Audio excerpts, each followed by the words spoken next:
எனக்கு பார்த்தீங்கன்னா, ஒரு 25,000 வந்துச்சு பில்லு. என் பிரதருக்கு வந்து அவருக்கு ஒரு 10,000க்கு மேல பில் வந்துச்சு. கிட்டத்தட்ட 35,000 பில் வந்ததுனால எங்களுக்கு ஷாக் ஆயிடுச்சு. என்னடா சம்பாதிக்கிறதே பில்லுக்கே போச்சுன்னா, அப்ப நம்ம என்ன பண்றது? என் பேர் வந்து துரைமுருகன். நான் பின்னாடி வீடு நானும் என் பிரதர் 2 பேரும் தான் ஜாயின்ட் ஃபேமிலியாக தான் இருக்கேன். எங்கள் அம்மா எல்லாம் ஒன்றா தான் இருக்கோம்.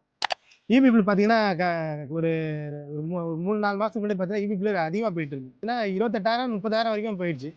அதனால அது இவ்வளோ அதிகமாக இருக்குன்னு சொல்லிட்டு என் பிரதர்கிட்ட நான் பேசும்போது அவர் சொன்னார், சோலார் போடலாம் அப்படின்ற மாதிரி சொன்னார். அதுக்கப்புறம் வந்து இந்த யூடியூப்லலாம் சர்ச் பண்ணி பார்த்தம்போது சோலார் ரன் சொல்லிட்டு கொட்டேஷன் கொடுத்தாங்க. கொடுத்ததே நமக்கு ஓகே ஒரு திருப்தியாக இருந்தது. அவங்க கொடுத்த கொட்டேஷன் நல்லா இருந்தது. கால்குலேஷன் பண்ணி உங்களுக்கு 7 கிலோவாட் போட்டிங்கன்னா தான் சார் உங்களுக்கு பெனிஃபிட்டாக இருக்கும் நீங்கள் யூஸ் பண்ணுறதுக்கு.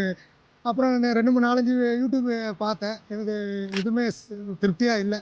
அப்புறம் சோலார் என்ன பார்த்தோன்னா கொஞ்சம் ஓரளவு அவங்க பேசுறதுலாம் ஓரளவுக்கு மனசில் ஒரு நல்லபடியாக வந்ததுன்ட்டு. 35,000 வந்து இப்போ எங்களுக்கு பார்த்தீங்கன்னா ஒரு ரூ. 700 தான் மாதம் அந்த 7 கிலோவாட்டுக்கு உண்டான சார்ஜே ஆகுது இபிலேருந்து. இப்போ எங்களுக்கு ரொம்ப சந்தோஷமாக இருக்குது. இப்போ பார்த்தீங்கன்னா எங்களுக்கு எக்ஸ்ட்ராவே இப்போ கவர்மெண்ட்டுக்கு 3 யூனிட் நாங்கள் எக்ஸ்ட்ராவே கொடுக்காம தான் இருக்குது. இப்போ நான் வந்து சோலார் எனக்கு முன்னாடியே நான் வந்து இன்னொரு ஆள் இங்கே லோக்கலில் நம்ம ஏரியாவிலே ஒருத்தருக்கு விசாரித்தேன். விசாரிச்சு வந்து பார்த்துட்டு அவங்க வந்து சார் இங்கே ஒரு 2 அடி 3 அடியில் வச்சு அப்படியே தரையோட கொஞ்சம் மேலே எடுத்து போட்டுடலான்னாங்க.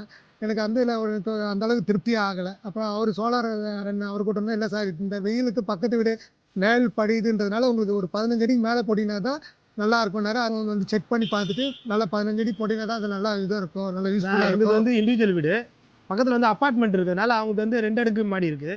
அதோட நிழல் சூரிய நிழல் வந்து எங்களுக்கு படுறதுனால நீங்கள் கீழே வச்சிங்கன்னா அது யூஸ்லெஸ் தான். அது 15 அடி ஹைட்டாக வச்சு பண்ணால் தான் அது பெனிஃபிட் இருக்குன்னா அது நல்லா ஸ்ட்ராங்காக நல்லா ஒர்த்தாக தான் பண்ணிக்கிறாங்க. எதுவும் மோசமாக நல்லா ஸ்ட்ராங்காக இருக்கும். நல்லா ஹெவியாக தான் பண்ணி கொடுத்துருக்குறாங்க. அதுவும் வந்து அதிகபட்சம் ஒரு 4 இல்லை 5 நாளில் எல்லாம் முடிச்சு கொடுத்துட்டு போயிட்டாங்க. குயிக்காக பண்ணி கொடுத்துட்டாங்க. நல்லா குயிக்காக நல்லா சர்வீஸ் ரொம்ப நல்லா திருப்தியாக இருக்குது.